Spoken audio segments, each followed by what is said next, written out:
जय Hind defence lovers. आज की टॉप हेडलाइंस कुछ इस प्रकार है। इंडियन एयरफोर्स के हेलीकॉप्टर क्रू के लिए एक नई तरह की बुलेट प्रूफ जैकेट्स दी जाएंगी। फिलीपींस बनेगा LCH प्रचंड और तेजस का पहला एक्सपोर्ट कस्टमर। तेजस मार्क 2 का पहला प्रोटोटाइप दिसंबर 2025 तक हो जाएगा रोल आउट। इंडियन एयरफोर्स ने काफी चुपचाप तरीके से चाइना सेंट्रिक ऑपरेशंस के लिए अपने महत्वपूर्ण एयरबेसेस को किया है अपग्रेड। और भारतीय मीडिया का ताइवान विदेश मंत्री के साथ इंटरव्यू में चाइनीज एम्बेसी ने जताया विरोध।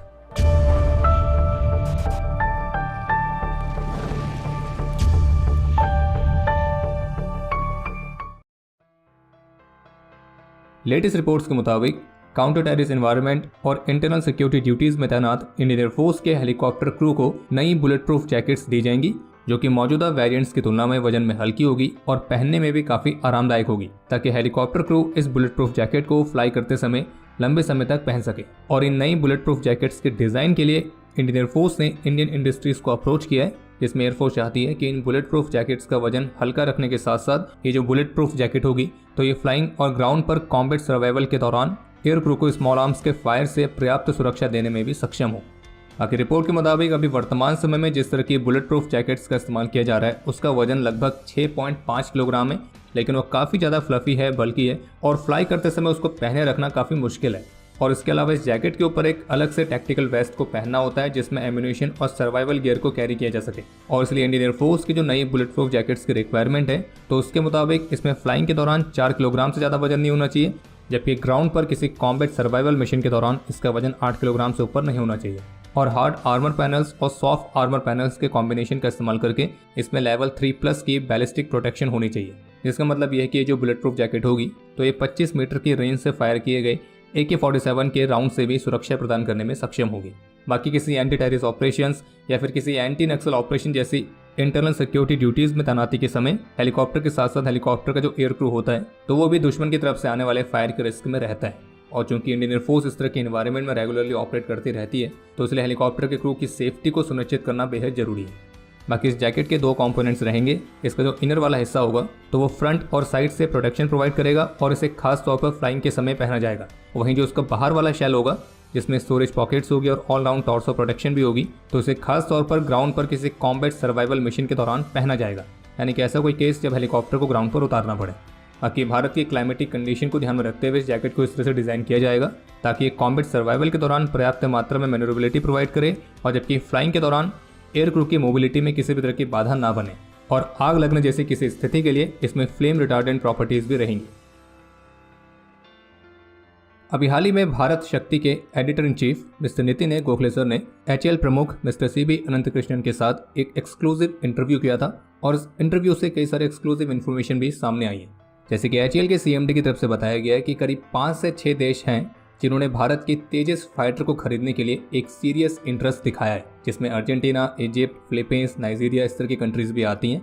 और इनमें से जो फिलीपींस है उसके साथ तेजस फाइटर की डील को लेकर जो बातचीत है वो अपनी एडवांस स्टेज में चल रही है और फिलीपींस ही तेजस का पहला एक्सपोर्ट कस्टमर बन सकता है। और HAL के ऑफिसर्स इस बात को लेकर पूरी तरह से कॉन्फिडेंट है कि वे फिलीपींस के साथ तेजस की डील को क्रैक कर लेंगे। और जबकि तेजस के अलावा भारत के लाइट कॉम्बैट हेलीकॉप्टर प्रचंड में भी फिलीपींस के साथ कई अन्य देशों ने सीरियस इंटरेस्ट दिखाया है। और ऐसा भी हो सकता है कि जो फिलीपींस है वो तेजस का पहला एक्सपोर्ट कस्टमर बनने से पहले भारत के स्वदेशी लाइट कॉम्बैट हेलीकॉप्टर LCH प्रचंड का पहला कस्टमर बन सकता है। बाकी वर्तमान समय में तेजस का प्रोडक्शन अभी जिस कैपेसिटी से हो रहा है तो ऐसे में अधिकतर लोगों की क्वेरी रहती है कि अगर तेजस के एक्सपोर्ट ऑर्डर्स भी मिलते हैं तो HAL इनकी डिलीवरी कैसे और कब कंप्लीट करेगी। तो बता दें कि इस इंटरव्यू में HAL CMD ने बताया है कि HAL की योजना है कि 2025-26 के बाद से 24 तेजस एयरक्राफ्ट पर ईयर के रेट से प्रोड्यूस करने की। और इस कैपेसिटी को बिल्ड करने के लिए जो नासिक वाली फैसिलिटी है जहां पे एक साल में 8 तेजस एयरक्राफ्ट बनेंगे तो ये फैसिलिटी 25-26 के बाद से फुली ऑपरेशनल हो जाएगी। वहीं बेंगलुरु वाली फैसिलिटी में 16 एयरक्राफ्ट पर एनएम की रेट से बनाए जाएंगे। और अगर आगे चलकर जरूरत पड़ेगी तो नासिक वाली फैसिलिटी की जो कैपेसिटी है उसे 8 एयरक्राफ्ट से 12 एयरक्राफ्ट पर एनएम तक बढ़ाया जा सकता है। इसके अलावा HAL CMD ने तेजस मार्क 2 के बारे में जानकारी देते हुए कहा है कि इस एयरक्राफ्ट की PDR यानी कि प्रीलिमिनरी डिजाइन रिव्यू और CDR यानी कि क्रिटिकल डिजाइन रिव्यू तो एक कंप्लीट हो चुके हैं और इस बात की पूरी उम्मीद है कि तेजस मार्क 2 का जो पहला प्रोटोटाइप है वो अगले साल के अंत तक यानी कि दिसंबर 2025 के आसपास रोल आउट किया जाएगा। फिर जिसके बाद इसके उड़ान परीक्षण होंगे और लगभग 2.5 वर्षों के समय के बाद जिसमें सभी सर्टिफिकेशन वाली प्रोसेस आती है तो उसको कंप्लीट करने के बाद HAL को उम्मीद है कि 2028-29 से तेजस मार्क 2 का प्रोडक्शन स्टार्ट हो जाएगा। फिर जिसके बाद 2029 के अंत से ये इंडियन एयरफोर्स को डिलीवर होने शुरू होंगे। बाकी HAL-CMD के साथ भारत शक्ति का ये पूरा इंटरव्यू आपको भारत शक्ति के ऑफिशियल यूट्यूब चैनल पर मिल जाएगा। आप जाके जरूर देखिए, आपको काफ़ी कुछ नया जानने को मिलेगा। और बाकी तेजस की बात हो ही गई है तो squadron.in पे जाके भारत के प्राइड तेजस से इंस्पायर्ड नए डिज़ाइंस को चेकआउट करना ना भूलें। बाकी स्पेशल डिस्काउंट के लिए स्पेशल कूपन कोड तो आप सभी को याद ही होगा। उज्बेकिस्तान के साथ जॉइंट मिलिट्री एक्सरसाइज 10 लीग के 5वें एडिशन को आयोजित करने के लिए इंडियन आर्मी का कंटिजेंट उज्बेकिस्तान के लिए रवाना हो चुका है। ये एक्सरसाइज 15 अप्रैल से 28 अप्रैल तक चलेगी और इस एक्सरसाइज में पार्टिसिपेट करने के लिए इंडियन आर्म फोर्सेस के कंटिजेंट में 60 पर्सनल मौजूद हैं, जिसमें से इंडियन आर्मी के 45 और इंडियन एयरफोर्स के 15 पर्सनल हैं। और इंडियन आर्मी के पर्सनल में अधिकतर जाट रेजिमेंट की बटालियंस हैं।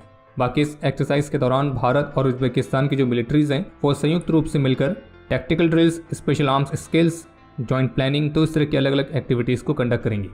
और जो टैक्टिकल ड्रिल्स होंगे उसमें जॉइंट कमांड पोस्ट को क्रिएट करना, इंटेलिजेंस और सर्विलेंस सेंटर को स्टैब्लिश करना, लैंडिंग साइट को सिक्योर करना, एक छोटी टीम का इंसर्शन और extraction, special heliborne operations, cordon and search operations, room intervention drills, illegal structures का डिमोलेशन, तो इस तरह की अलग अलग एक्सरसाइज को प्रैक्टिस किया जाएगा। और इस दौरान मल्टी डोमेन ऑपरेशंस कंडक्ट किए जाएंगे, तो इसलिए इसमें इन्फेंट्री के साथ कॉम्बैट सपोर्ट आर्म्स और बाकी के सर्विसेज के पर्सनल भी मौजूद हैं। और इससे के हिस्से के तौर पर इंडियन आर्मी के कंटिजेंट में 2 वीमेन ऑफिसर्स भी हैं, जिसमें से एक आर्टिलरी रेजिमेंट से और दूसरी आर्मी मेडिकल कोर से। और आपको ये भी बता दें कि इस एक्सरसाइज के अलावा 15 अप्रैल से 18 अप्रैल तक Indian army chief general Manoj Pande भी उज्बेकिस्तान की ऑफिशियल विजिट पर हैं। और अपनी इस विजिट के दौरान उज्बेकिस्तान के अपने काउंटर पार्ट्स के साथ इंपॉर्टेंट मीटिंग्स कंडक्ट करने के अलावा जो ये 10 लीग एक्सरसाइज हो रही है तो इसको भी विटनेस करेंगे। आगे बढ़ने से पहले अगर आप उनमें से हैं जो कि 21 अप्रैल को होने वाले NDA 1 2024 का एग्जाम देने वाले हैं तो आप ये वाला पार्ट बिल्कुल भी स्किप मत करिएगा। बाकी हाँ, अगर आप उनमें से हैं जो कि एग्जाम नहीं देने वाले हैं तो आप ये वाला पार्ट स्किप करके डायरेक्टली अगले अपडेट पर जा सकते हैं। बाकी जिनका भी 21 अप्रैल को NDA 1 2024 का एग्जाम है तो हमें उम्मीद है कि आप सबने तैयारी तो कर ली होगी, लेकिन आपकी वो तैयारी कितनी मजबूत है तो उसको परखने के लिए मॉक टेस्ट बेहद ज़रूरी होते हैं। तो इसलिए आज हम आपको एक खास प्लेटफॉर्म रिकमेंड कर रहे हैं जिसका नाम है फ्यूचर फौजी, जिसकी मोबाइल एप्लीकेशन प्ले स्टोर पर उपलब्ध है। और इस प्लेटफॉर्म पर डिफेंस कोड के सभी खास व्यूअर्स के लिए आपको हर दिन NDA के लिए खास तौर पर तैयार किए गए मॉक टेस्ट मिलेंगे और वो भी बिल्कुल फ्री। इसके लिए आपको 1 रुपया भी नहीं देना है। और ऐसा करके आपको 5 दिन तक हर दिन एक नया मॉक टेस्ट देखने को मिलेगा, जिससे आप अपनी NDA 1 2024 एग्जाम की तैयारी को अच्छी तरह से परख सकते हैं। बाकी ये जो ऑफर है ये बहुत ही लिमिटेड टाइम के लिए है और ये उपलब्ध है केवल फ्यूचर फौजी की मोबाइल एप्लीकेशन पर, तो इसलिए इस ऑफर को मिस मत करिएगा। और इस एप्लीकेशन को डाउनलोड करने का जो लिंक है वो इस वीडियो के डिस्क्रिप्शन में दिया गया है। हिंदुस्तान टाइम्स की रिपोर्ट के मुताबिक चीन के साथ लगी सीमा के पास लद्दाख में स्थित रणनीतिक रूप से बेहद ही ज़्यादा महत्वपूर्ण जो न्योमा एयरबेस है, तो यहाँ पे 2.7 किलोमीटर लंबे एक नए रनवे का निर्माण कार्य इस वर्ष अक्टूबर तक कंप्लीट हो जाएगा। और चीन की सीमा के पास ये भारत के सबसे इंपॉर्टेंट प्रोजेक्ट्स में से एक है और इसलिए न्योमा एयरबेस को फुल फ्लैज बेस में अपग्रेड करने का जो कार्य है वो बहुत तेजी से चल रहा है ताकि भारत यहाँ से फुल पोटेंशियल में अपने फाइटर ऑपरेशंस को अंजाम दे सके। और हिंदुस्तान टाइम्स की रिपोर्ट में BRO chief lieutenant general Raghu Srinivasan के हवाले से बताया गया है कि इस एयरबेस का काम जल्दी पूरा करने के लिए यहाँ पे शिफ्टों में काम चल रहा है और यहाँ के कठिन इलाके और इसमें शामिल डिफिकल्ट प्रोसेसेस के बावजूद BRO यहाँ पे रिसोर्सेज के मोबिलाइजेशन को समय पर सुनिश्चित कर रही है ताकि इंडियन एयरफोर्स के लिए जल्द से जल्द इस स्ट्रेटेजिक कैपेबिलिटी को उपलब्ध कराया जा सके। और BRO चीफ के मुताबिक ये बेस एयरफोर्स को बहुत सारे ऑप्शंस देगा। बाकी इस परियोजना की लागत है 218 करोड़ रुपए, जिसकी आधारशिला पिछले साल सितंबर में भारतीय रक्षा मंत्री श्री राजनाथ सिंह द्वारा रखी गई थी। बाकी BRO चीफ के मुताबिक न्योमा एयरबेस के जो एलाइड इंफ्रास्ट्रक्चर्स हैं जिसमें hangers, air traffic control building, vehicles और एयरक्राफ्ट को पार्क करने के लिए हार्ड सरफेस एरियाज, तो ये भी अगले वर्ष के अंत तक तैयार हो जाएंगे। बाकी जानकारी के लिए आपको बता दें कि जब 1962 में भारत और चीन के बीच युद्ध हुआ था तो उस युद्ध के बाद जो ये न्योमा एयर स्ट्रिप थी तो इसे कई दशकों तक इस्तेमाल नहीं किया गया, लेकिन फिर सितंबर 2009 में यहाँ पे पहली बार AN-32 ट्रांसपोर्ट एयरक्राफ्ट को लैंड करा के एयरफोर्स ने इसको रीएक्टिवेट किया। बाकी 2020 में जब चीन के साथ स्टैंड ऑफ शुरू हुआ था तो फिर उसके बाद मिलिट्री की फॉरवर्ड डिप्लॉयमेंट के सपोर्ट में न्योमा बेस से एयरफोर्स ने अपने C-130J AN-32 हेलीकॉप्टर्स तो इनको ऑपरेट करना शुरू किया था।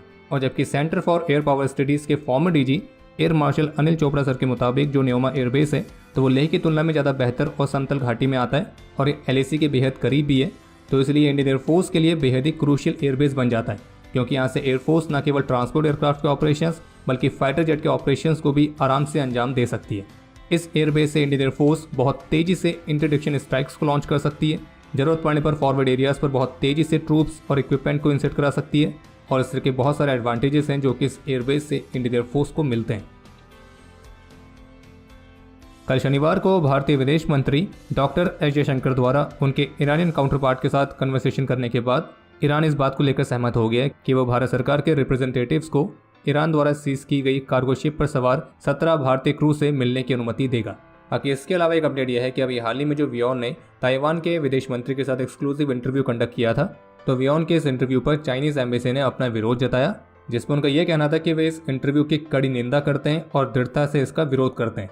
और वियोन के इंटरव्यू पर चाइनीज एम्बेसी का जो रिएक्शन था तो वो चाइनीज एम्बेसी के ऑफिशियल वेबसाइट पर रिलीज किया गया, और जबकि इसकी एक कॉपी वियोन के डिप्लोमेटिक कॉरेस्पॉन्डेंट मिस्टर सिद्धांत सिबल को भी भेजी गई थी, जिसमें उन्हें इसको सीरियसली लेने के लिए कहा गया। खैर, इसमें पहली बात तो ये समझ में नहीं आई कि आखिर चीन कौन होता है इंडियन मीडिया को ये कहने वाला कि उन्हें किसके साथ इंटरव्यू लेना है, किनके साथ इंटरव्यू नहीं लेना है। पर खैर, इस इंटरव्यू को लेकर चीन की इस बेतुकी प्रतिक्रिया पर ताइवान के विदेश मंत्रालय की तरफ से प्रतिक्रिया देखने को मिली है, जिसमें उनका साफ कहना था कि जो ये चाइनीज कम्युनिस्ट हैं तो उन्हें ये बात अभी तक समझ में नहीं आई है कि ताइवान एक फ्री कंट्री है और वो आगे भी फ्री रहना चाहती है, और अगर वे प्रेस और एक्सप्रेशन की फ्रीडम्स को बर्दाश्त नहीं कर सकते हैं तो उन्हें लोकतंत्र से दूर रहना चाहिए, या यूँ कहें लोकतंत्र वाले देशों से दूर रहना चाहिए। बाकी ताइवान के विदेश मंत्रालय ने चीन को एक सजेशन दिया है कि आप भारत और ताइवान के लोगों की इच्छा का सम्मान करना सीखें, और लास्ट में लिखा है ओके। बाकी चीन जो भारतीय मीडिया के इस इंटरव्यू पर इतना विरोध जता रहा है तो उन्हें हम याद दिलाना चाहेंगे कि आज 15 अप्रैल है और तिएननमेन स्क्वायर का नाम तो आपने सुना ही होगा।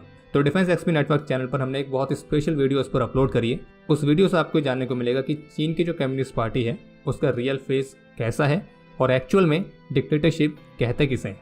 तो वो वीडियो को जरूर देखिए, लिंक इस वीडियो के डिस्क्रिप्शन में दिया गया है। बाकी एक और इंटरेस्टिंग अपडेट है जिसमें द प्रिंट की तरफ से रिपोर्ट जारी करके बताया गया है कि इंडियन एयरफोर्स ने काफ़ी चुपचाप तरीके से पिछले 4 वर्षों में चाइना सेंटरिंग ऑपरेशंस और डुअल एरिया ऑफ ऑपरेशंस को ध्यान में रखते हुए अपने कम से कम 20 एयरबेसिस की इंफ्रास्ट्रक्चर फैसिलिटीज़ को महत्वपूर्ण तरीके से अपग्रेड किया है। और इस अपग्रेड में केवल नए underground munition centres, harden aircraft shelters, taxiways तो इनके निर्माण कार्य ही शामिल नहीं है, बल्कि इसके साथ साथ जो नेविगेशन सिस्टम्स हैं उनको भी अपग्रेड किया गया है। नई रडार्स और नई बेस डिफेंस सिस्टम्स भी स्थापित किए गए। हालांकि इस तरह की योजना तो पहले से ही थी, लेकिन जब 2020 में चीन के साथ तनाव बढ़ा तो उसके बाद से इस योजना में बहुत तेजी आई और इस पर मुख्य रूप से फोकस किया गया। बाकी इस बात पर फोकस खास तौर पर किया जा रहा है कि सभी एयरबेसिस में एक हार्डन अंडरग्राउंड म्यूनिशन सेंटर्स रहे। और बाकी जैसा कि पहले के अपडेट में हमने आपको बताया था कि जो चीन है तो वायलेसी के पास वाली बेसिस को बहुत तेजी से अपग्रेड कर रहा है, लेकिन उसी के साथ हमने आपको ये भी कहा था कि चीन की इस पूरी प्रोसेस के बीच भारत ने भी अपनी तैयारी में कोई कमी नहीं छोड़ रखी है और भारत की तरफ से भी इंफ्रास्ट्रक्चर्स को, खास तौर पर वो इंफ्रास्ट्रक्चर्स जो कि चीन के साथ लगी सीमा के पास पड़ते हैं और जो चीन के साथ किसी भी तरह के कॉन्फ्लिक्ट में बहुत बड़ी भूमिका निभाएंगे, तो वहाँ पे जो अपग्रेड का कार्य है वो बहुत तेजी से किया जा रहा है। बाकी इंडियन मिलिट्री के सीनियर ऑफिशियल्स कई बार ऐसे हिंट देते रहते हैं कि भारत की जो मिलिट्री है वो किसी भी समय किसी भी तरह की परिस्थिति के लिए तैयार है। बाकी अब समय है आज के इतिहास का। आज के दिन 1998 में जम्मू कश्मीर के पुलवामा में एक ऑपरेशन के दौरान अपने अदम्य साहस और वीरता का परिचय देते हुए पैराट्रूपर बलदेव राज और लांस नायक प्रहलाद सिंह गुर्जर वीर गति को प्राप्त हुए थे। पैराट्रूपर बलदेव राज को मरणोपरांत शौर्य चक्र से और लांस नायक प्रहलाद को मरणोपरांत सेना मेडल से सम्मानित किया गया था।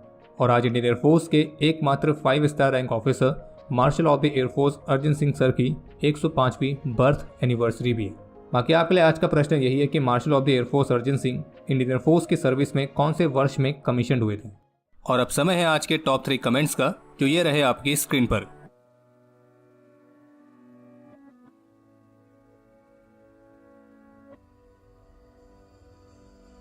तो हमारे आज के इस एपिसोड के लिए इतना ही। उम्मीद है आपको एपिसोड पसंद आया होगा। पसंद आया तो वीडियो को लाइक जरूर करें। कोई भी सुझाव या सवाल हो तो उसके लिए कमेंट सेक्शन ओपन है। और अगर आपने अभी तक डिफेंस स्कॉट की सुपर ऐप को डाउनलोड नहीं किया है तो आज ही डाउनलोड करें और एक्सप्लोर करें डिफेंस की दुनिया को एक अलग तरह से। बाकी जल्द ही मिलेंगे नए एपिसोड के साथ। तब तक के लिए जय हिंद, जय भारत।